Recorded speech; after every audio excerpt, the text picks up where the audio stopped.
And that's how you do it, is it's what you do in the off season.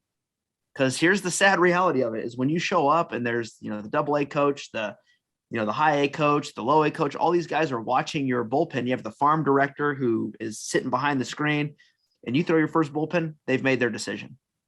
Yeah. You need to come in ready to go. You don't have 6 months to show you belong. You have about 6 pitches when it comes down to it.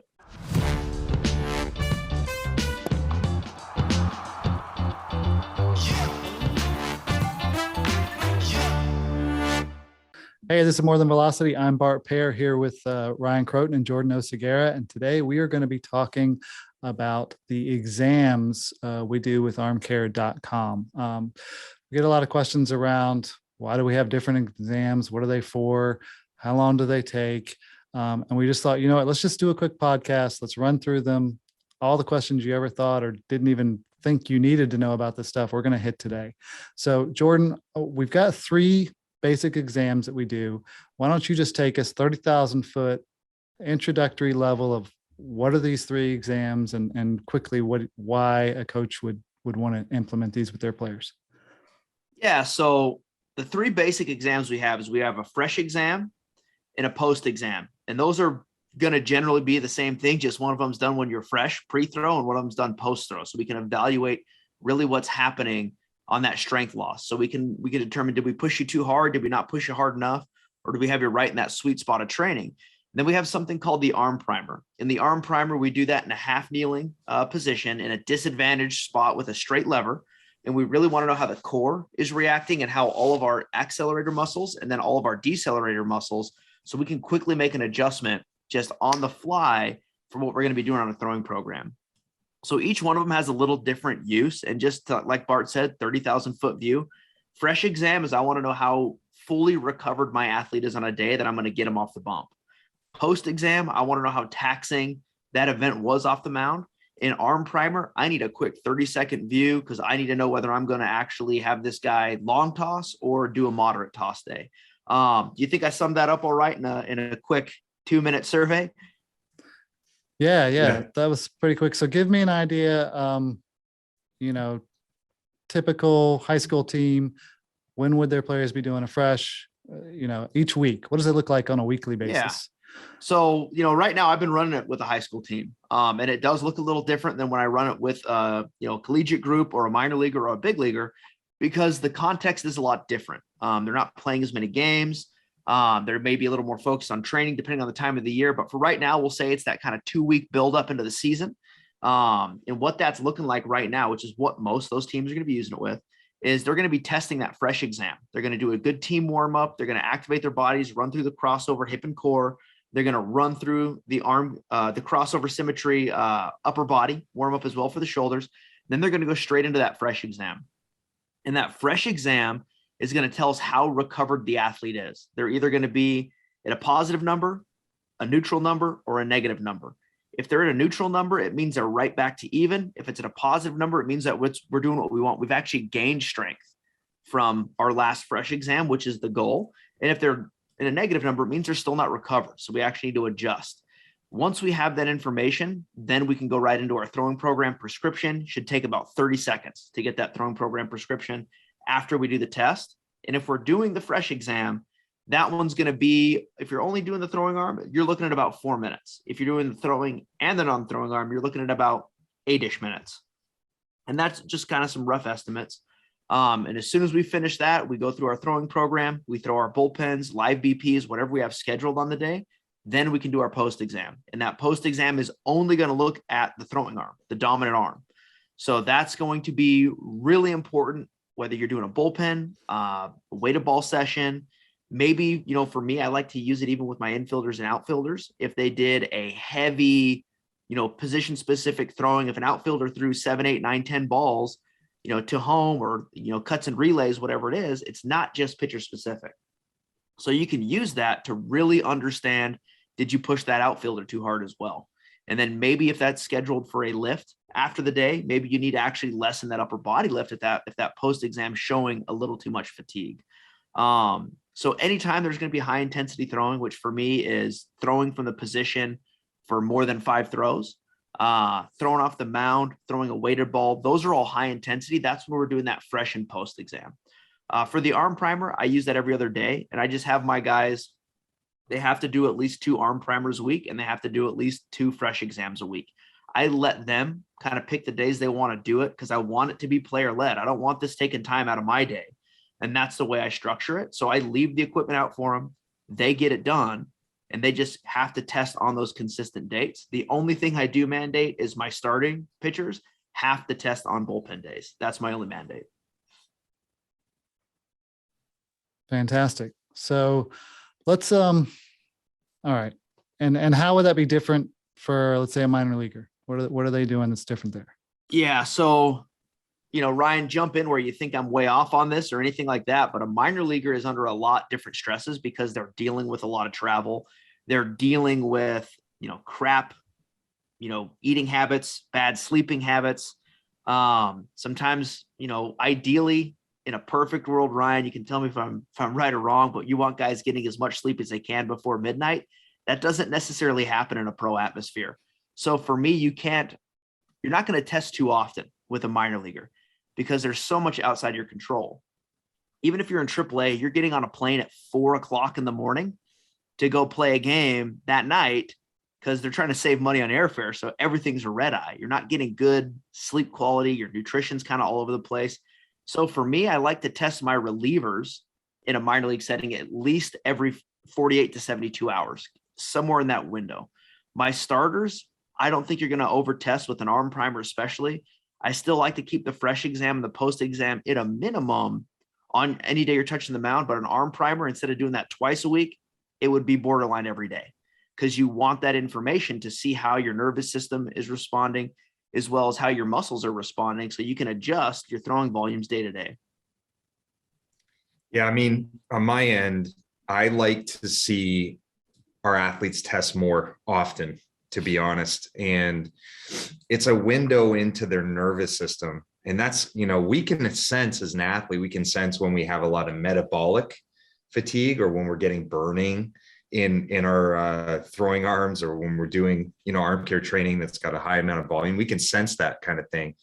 But our nervous system is something that is very difficult to understand. We have central nervous system fatigue, which is brain level fatigue. And then we have peripheral nervous system fatigue, which is our extremities. And we're testing kind of both, but we need to see that because the athlete might not really feel fatigued in their throwing arm, but then they go and do their strength and they know that they're neurologically fatigued. So for me, one of the things that I would be focused on, especially, is getting position players evaluated on Mondays. And that could be for, pro or amateur. Usually Sunday night, we don't have a lift after a Sunday game.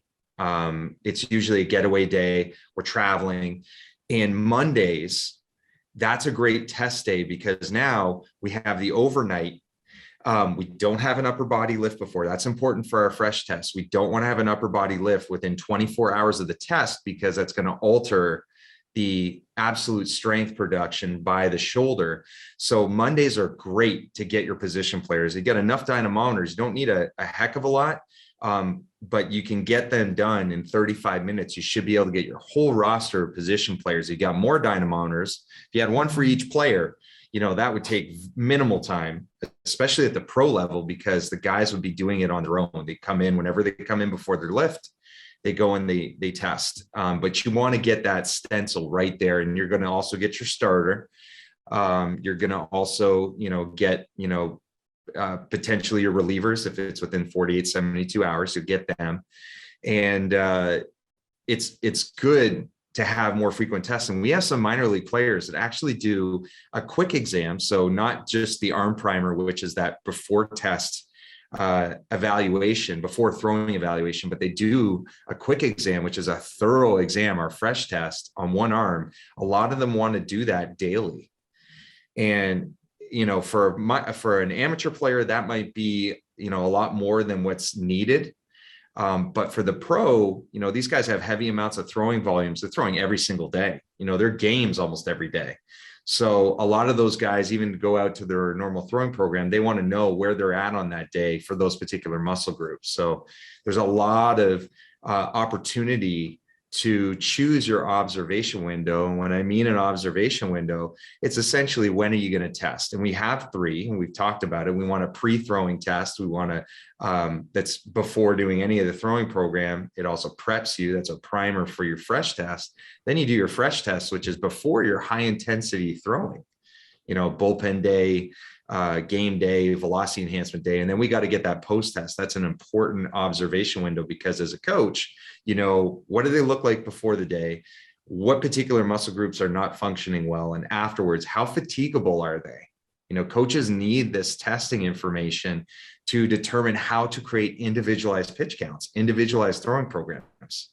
That's an essential part too, that people might not realize. Hey, if I have that fatigue test, that post throwing exam, I now know what the athlete experienced for a given range for their pitch counts. And sometimes pro teams, they'll do an inning in a pitch count. It might be like 5 and 75, 6 and 90 pitches, those kinds of things. But you're going to be able to identify, how did they respond to that? And this particular athlete might not be responding very well, and you need to make an adjustment with that particular program for the next time you want to lower it and see, does the strength come back and how does that week work? So with these collectively, you're going to manage any lost data. I mean, Jordan can attest, we were only doing fresh exams in pro ball. We were only doing fresh exams, and we missed a lot of important insights, especially when the athletes went on the road. Those were observation windows, pre-throwing, pre-high intensity throwing, after throwing information that we didn't get. So, collectively with this portable solution, there really should be no athlete that slips through the cracks.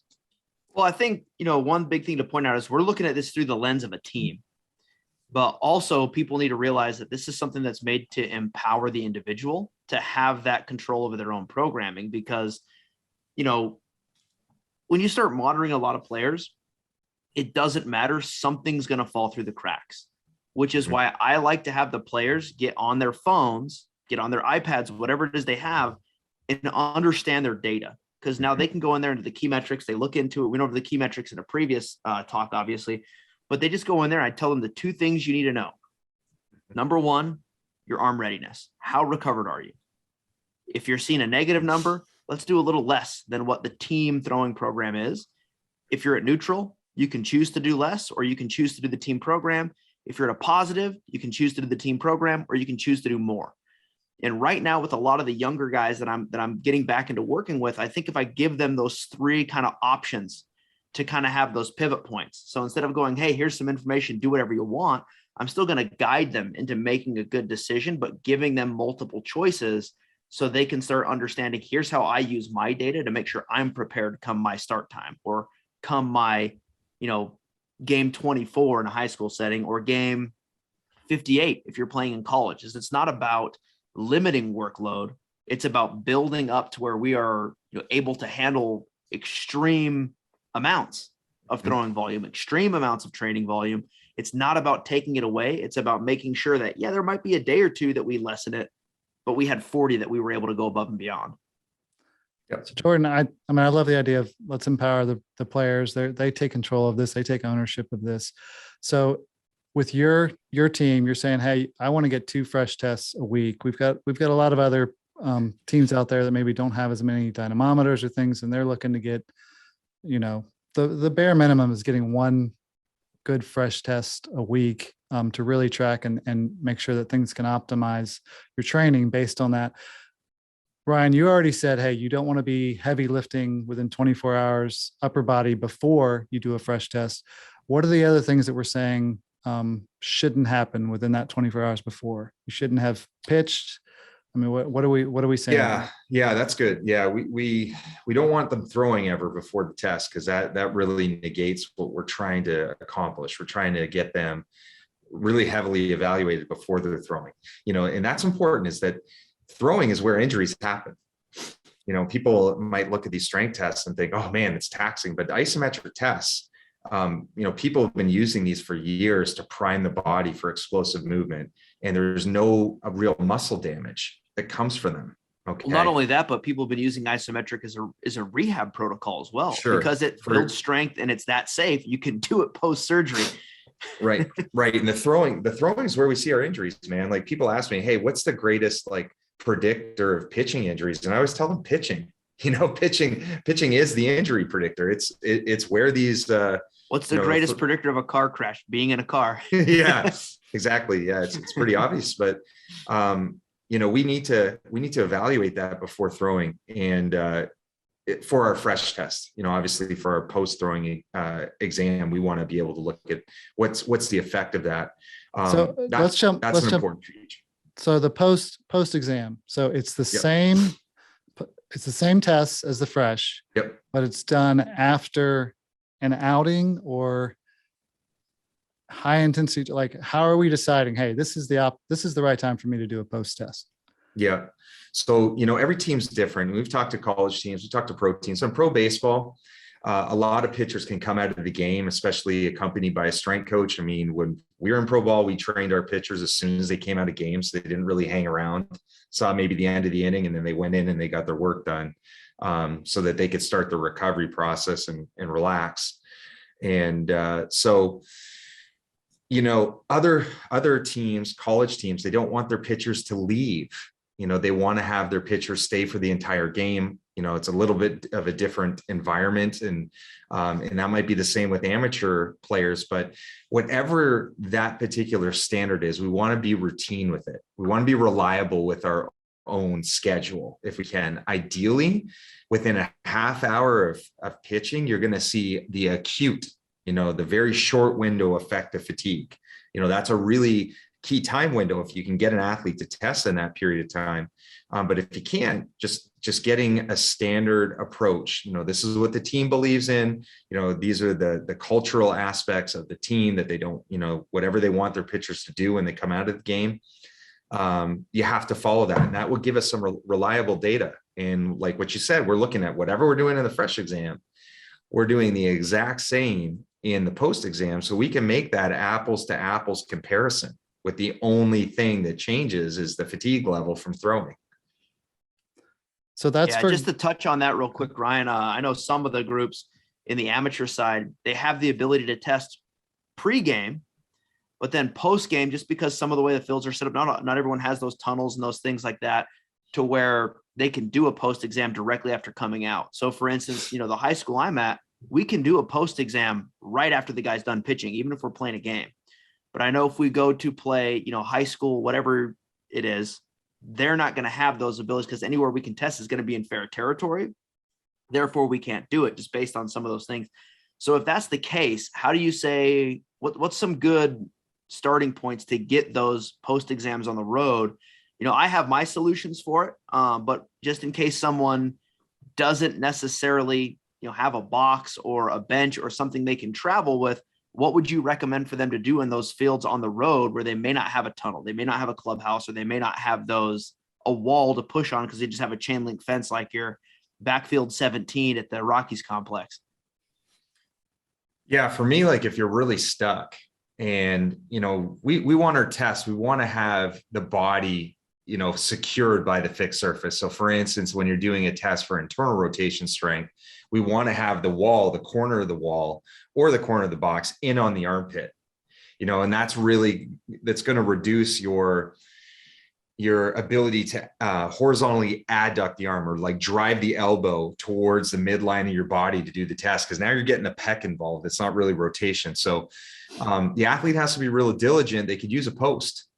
They could use a post. Obviously we want to bank the elbow up so it's more in line with the shoulder. We don't want to have the shoulder pushing upward. We call that, superior angulation of the shoulder. We don't want that.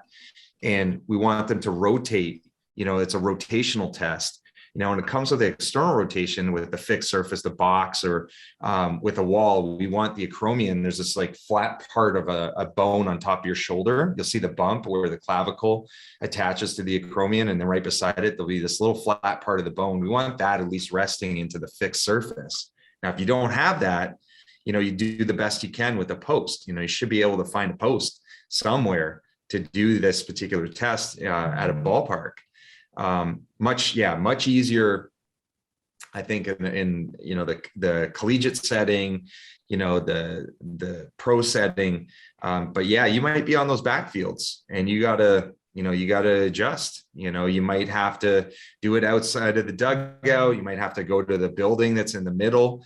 You just want to find a structure to be able to test it. It's important. Who cares what you look like doing this test? It's actually, you're taking responsibility. Right. We're looking after multi-million-dollar arms, and it doesn't matter if you're, 8 years old, or you're, Joe Bimel coming back to the big leagues. One big thing to point out too is even if you're not on a pro contract, surgeries can add up being six figures. So even if you're a 15-year-old, it's still roughly a $250,000 arm. Even if you're throwing 48 miles an hour, it's a $250,000 arm when you add in surgery costs.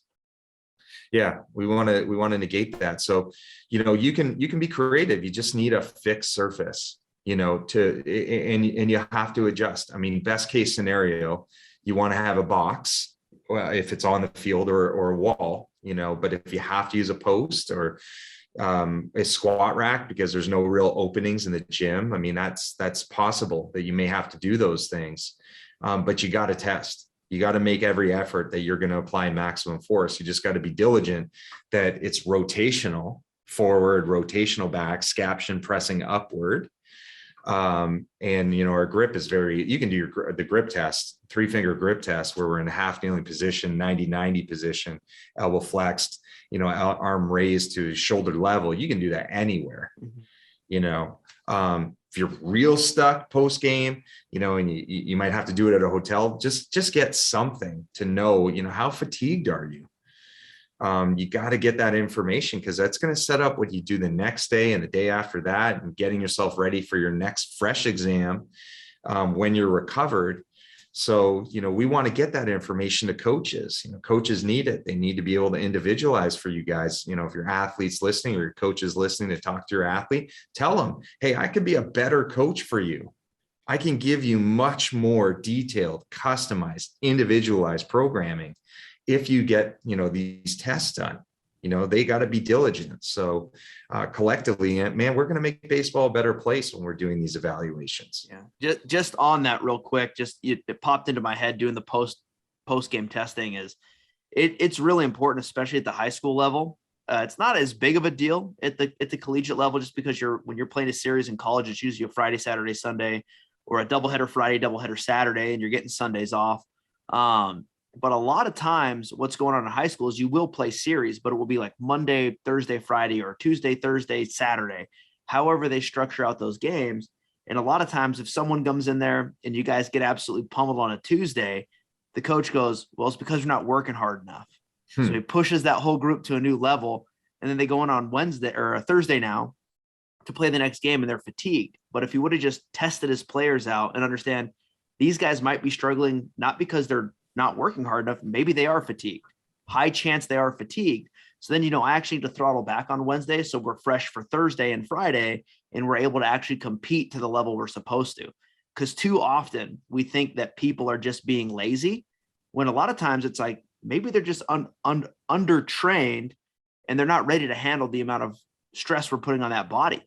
So we're doing them more harm by going, hey, you just threw 20 pitches. Why are you so tired? You just had 7 days off. Doesn't mean the player's recovered. Doesn't mean they're not stressed out. Doesn't mean they're sleeping well. Maybe mom or dad just lost a job and that's stressing them out as well. We don't know everything that's going on with that because they're not always going to be transparent, but being able to test gives us a look inside that window. Might still be a little bit hazy, but at least we're getting a look inside the window to know maybe we got to lessen up on practice. Maybe we just do a BP day. Maybe we have a whole team, no throw.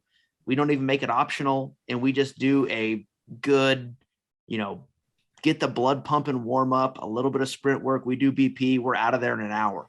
Because understanding fatigue lets you know when you do a BP day, when you do a heavy defense day. And another thing to remember is at that age, when kids are struggling, it usually is central nervous system fatigue. Because you're going to have Monday where these guys look like, AA all-stars. And then Tuesday they come in, they look like they've never thrown a baseball before. They're new every day when they wake up. They're just a brand new ball of cells looking for information. And the better we can manage that recovery of the central nervous system, the better those cells are going to receive information. Yep. I definitely think the post exam is definitely one of the secret sauces to ArmCare that really is key to generating results throughout the entire season. So we're talking about obviously doing the test after, a post test after a game outing. Let's talk about during preseason. How are you deciding, hey, I threw hard enough to where I need to do a post exam? What are you telling your kids? So can I jump on that first, Ryan? Sure, buddy. Preseason, whether they're a minor leaguer, whether they're a high school kid, a 8-year big league vet, when we're starting out, obviously you can get into our ArmCare Pitch Strong guidelines. We like a 16-week buildup. Weeks 1, 2, 3, and 4, for me, the most crucial weeks in setting that foundation. I test Monday, Wednesday, Friday. I try to take weekends off. I do a fresh exam Monday, Wednesday, and Friday because it is too important in those early stages to make sure we're not underthrowing the arm or overthrowing the arm. That's how I like to do it. And then even on Tuesdays and Thursdays, if they're not throwing in those initial phases, I'm doing arm primers. So I at least have a baseline of what those arm primers are going to look like after their 2 to 4 weeks of no throw in the off season. So early in the year, in the preseason, you almost can't test too much. It's like even if they want to do a fresh exam 5 days a week to just overdo those data collection points, go for it. It's not going to hurt you. And then from that point, if I have 10 minor leaguers or 10 high school kids or whatever, even 10, Babe Ruth League players that I'm working with, and it turns out that 5 of them are fatigued, 5 of them are gaining strength, 5 of those guys need to throw a little bit longer. If they were scheduled for 60 to 90 feet for 8 minutes, maybe we bump them to 10 or 12. If the other ones are fatigued, maybe we bump them down to 4 minutes. So now we're making sure we're keeping them in the pocket. I've said that before. I like to try to keep my guys as close to being in the pocket as we can. And then if there's a day that we're going to bump that time up, then I do a post exam. Any day for me in the off season, you want to do a post exam, even if it's a lift day and you want to know how your lift really impacted those muscles. And say you have your upper body lift on Monday and you're scheduled to throw out to 150 on Tuesday. Some guys do that. I just given a random example. Do your pre-test, do your lift, do your post-exam. If it was too taxing, maybe don't throw to 150 the next day. Maybe you need to lessen that volume up. But the off season, it's almost more important than in the in season because you're setting the foundation so you can last throughout the season. Yeah. I mean, Jordan, you hit on some things I think we should talk about because it comes up in conversation. We talk to teams, especially ones that aren't sure, should we go all in on this? The off season is such an advantage for coaches to be able to monitor their athletes.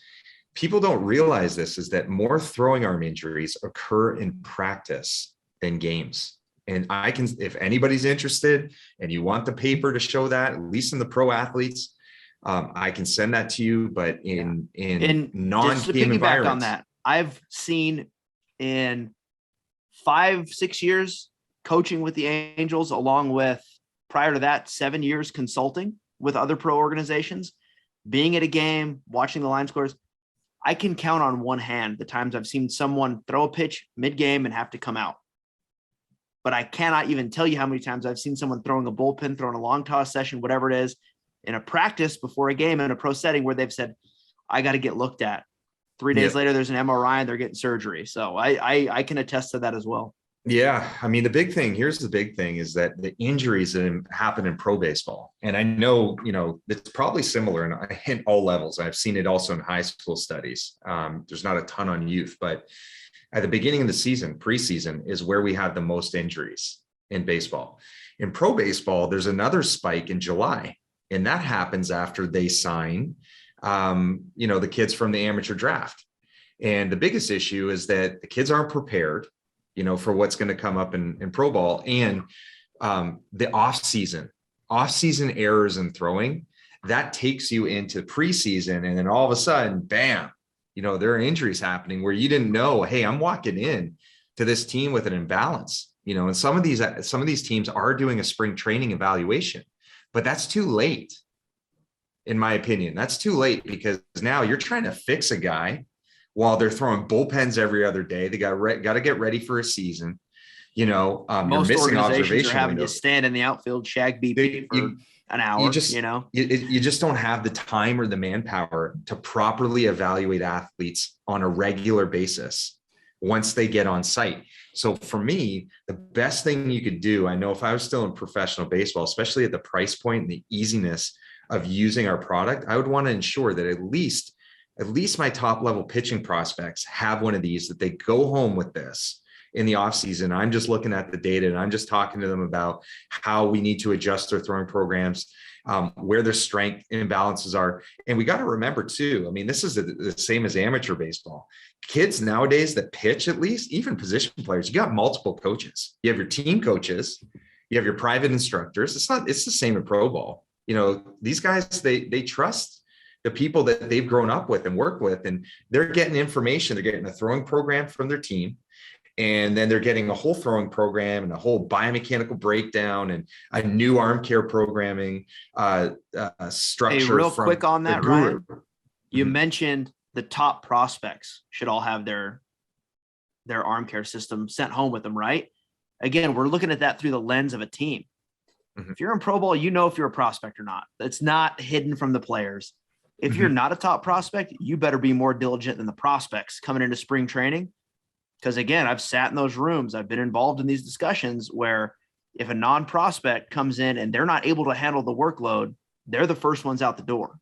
Mm-hmm. So you being able to manage your stuff, take advantage of it for yourself, can make you a non-prospect. And there's, awesome guys names, I won't use his name, but he's a pro scout with the Rays right now. And he obviously is, awesome guy, played at Vanguard University, got to the big leagues with the Angels. So he's just way better than those Buffalo, New York guys coming out of those universities over there. But long story short, he told me you can be a suspect and you can quickly become a prospect, and a prospect can quickly become a suspect. And that's how you do it. It's what you do in the off season. Because here's the sad reality of it is when you show up and there's, the AA coach, the high A coach, the low A coach, all these guys are watching your bullpen. You have the farm director who is sitting behind the screen, and you throw your first bullpen, they've made their decision. Yeah. You need to come in ready to go. You don't have 6 months to show you belong. You have about 6 pitches when it comes down to it. You hit it on the head, man, too. I mean, I said top prospects. This is this is my last rant. I'm sorry. I got to get this out. Is like, I get so many phone calls from people going, this is too expensive. It's a lot cheaper than sitting at home watching baseball after you've been released and don't have anywhere to play.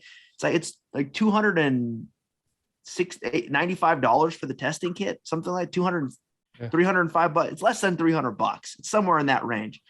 $300 to invest in your future, to make sure that you're doing everything you can to not get sent home. Mm-hmm. Because guess what? They're still not paying minor leaguers. They're going through the CBA right now. They're still not paying minor leaguers in spring training. So you better be ready to prove you deserve a paycheck. Even if it is only $1,200, $1,400, $700 a month, you better come in showing you deserve that. And if you're an indie ball player, good grief, no one's there to take care of you. You better know how to take care of yourself. And this, again, I'm good for one rant every single time, but I'm sick and tired of people saying this is too expensive when it's like, well, what is your Copenhagen fund? How much you spending on Copenhagen every year? Chipotle. Yeah, it's another thing. Let's get down to the actual reality of this. Like, is it really that expensive? Because if you put aside $30 a month, you have it, and it's paid for in less than a year. $30 a month. You go to Starbucks. That's a waste of money. Stop drinking Starbucks unless they want to sponsor us, and we'll push Starbucks all day. But at the end of the day, like there's ways to get this stuff in your system, and it's too important to not have it when it comes down to it. Yeah. End soapbox. Yeah, it's the pain of investment versus the pain of disappointment. That's the balance. I got to invest time, I got to invest money, I got to invest effort.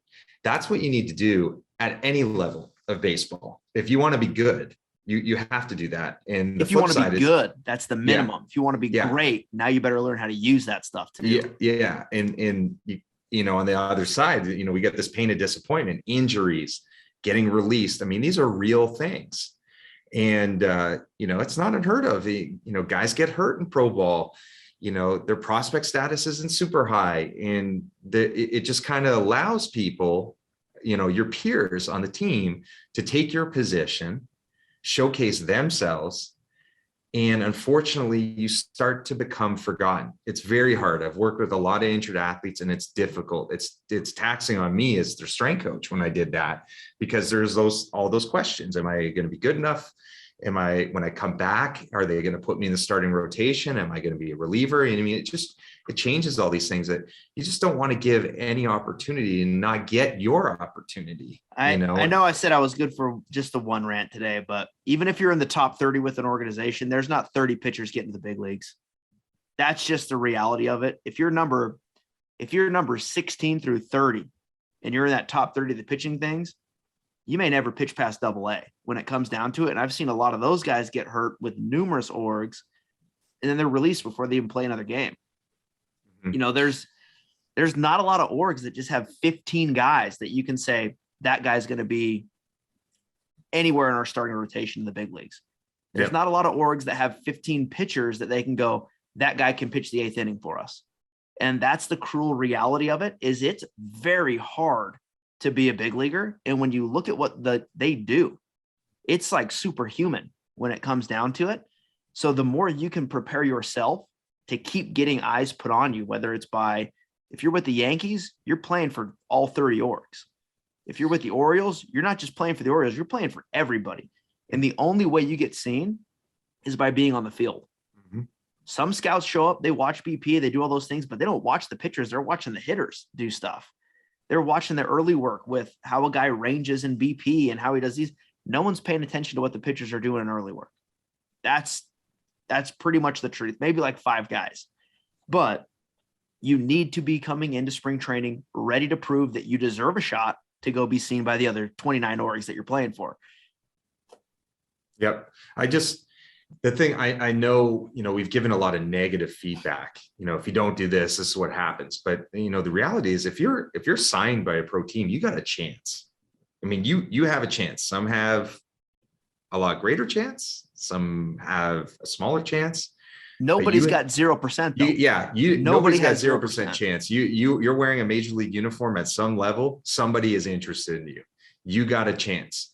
And, you got to hold on to that chance. I think about, I read some, a lot of health blogs and, other things. I'm very much into food and the selection that I have. I mean, you got to be competitive in everything, but, it's easier to stay well than to get well, So for me, it's like, I'm not going to wait till I'm sick before I have this X, Y, and Z vitamin regimen.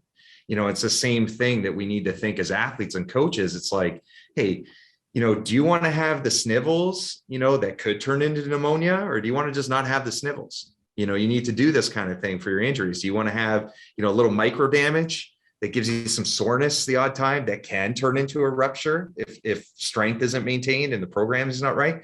Or do you want to make sure that your arm feels good all the time? Well, I've used this analogy before, it's like brushing your teeth.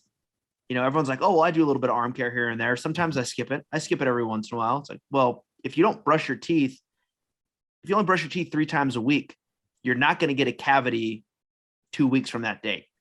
But if that's a consistent thing you're doing, you're going to get a cavity. There's a reason why the dentists recommend, or the ADA, whatever it is, twice a day for 2 minutes. Because in general, that's going to help you not get cavities. But if you're like, oh, I'm only going to brush my teeth on Wednesdays, yeah, you're going to get away without having cavities for maybe a year, 2 years, 3 years, but you're going to get a cavity. And then you're going to have to go get a dentist to pull that tooth out. And it's the same thing. Like if your teeth are already good, keep them good. It's no different than with your arm. If your arm's healthy and you don't have any pain, don't wait till you have pain to start training it appropriately. Mm-hmm. Just because your car's running well doesn't mean you skip your routine maintenance. It says every 5,000 miles, I'm going to do every 15 because my car hasn't had an issue yet. Well, it's going to have a bigger problem unless you get it taken care of. You're only allowed one analogy per My bad. point you're making. I'm rolling with By them. the way, I'm going to find you a better dentist if every time you get a cavity, they're pulling your teeth. This is one thing that makes people mad. I've never had cavity. I've never had a tooth pulled. So I don't understand even the analogy I'm Unbelievable. using because my teeth are just that fantastic, Bart. Get rid of your dental care. It's a waste of money. I get it. I mean, Hey, I don't have it. I don't get dental insurance. I just wanted to chime here and say, I mean, we say strength matters most because our arm care is about building strength where you need it. It's not about just getting loose and checking a box. And so that's why our fresh and post exams are primarily measuring strength. I mean, they do look at range of motion, but they measure strength so we can figure out how to target where we need to target. So we've really dived into the fresh and the post. We started talking about the primer, but let's quickly just kind of say why we do it. What's the point of this primer? I mean, it's such a quick exam. Why does it look different? Why is it so fast? How do I get the most out of actually spending those few minutes doing it? Yeah, I guess I'll start. The primer is our quick test. It's got two purposes. One, it's in part of the warm up to get the musculature activated. So once you get those muscles, the nervous system, your fight or flight response increases. You're getting, blood flow. You're getting a lot of different good things that help you become more explosive when you're throwing. We're getting that out of the way. Getting that. It's like hitting the car battery and just pumping it up. And then, it also gets you prepared for your exam. On the days that we have exams, you don't want to spend a lot of time getting ready to give a max effort. So if you can do this as part of your warm up, by the time you do your test, it makes the testing go faster. Gives the athlete a little bit more relaxation going into it and say, I don't know if I'm really warm. We get that as part of the warm up.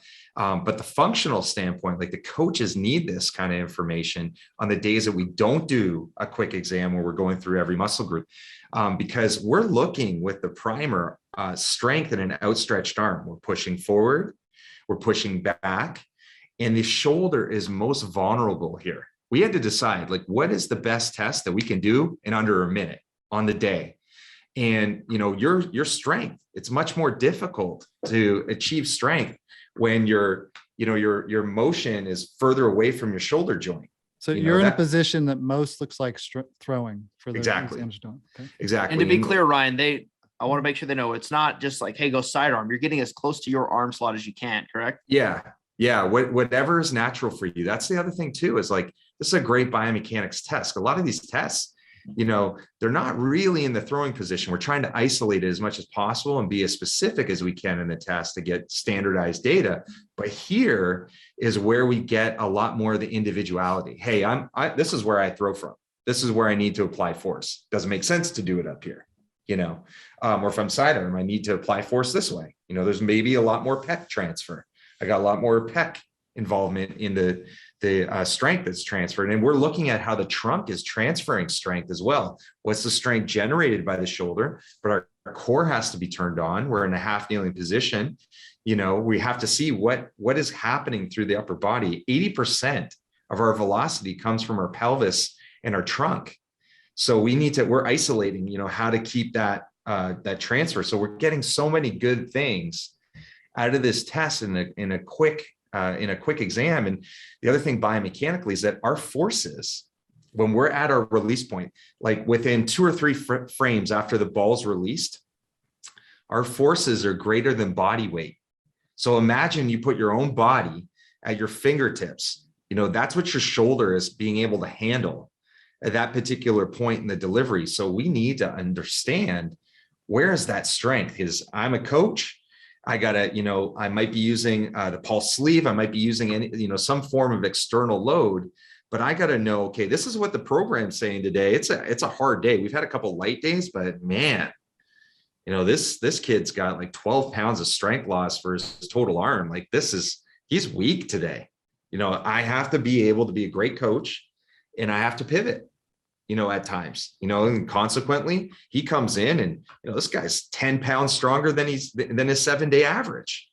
And I got a really light day, and I've been doing a couple of these. I need to increase the intensity here. We got to build the chronic capacity. We need to make this athlete's arm stronger. We need to give him more of a demand, or her more of a demand. So we need to ensure that we're using this in a lot of different ways. There's a functional purpose, and there's there's so much of a biomechanical purpose and, a coaching purpose involved in this particular exam, in our preparation. So it's fair to say that this quick exam, this primer, is the results are telling you what your capacity is for that day. And you're used to use it based on what you've got planned for the day. You look at, hey, I came in, I'm strong today, I'm weak today. I'm going to tweak what I have planned for the day based on the results of my primer. Yeah. And if it's on a day that's a fresh exam, we're definitely going to do a deeper dive.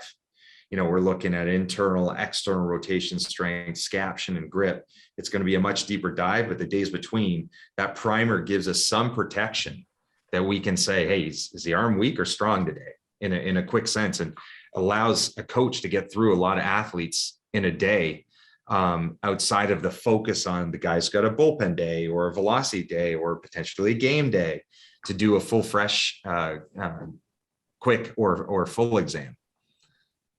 And so in your experience, and maybe even in your research, how I feel coming in is not necessarily a good indicator of what my strength is coming into a day.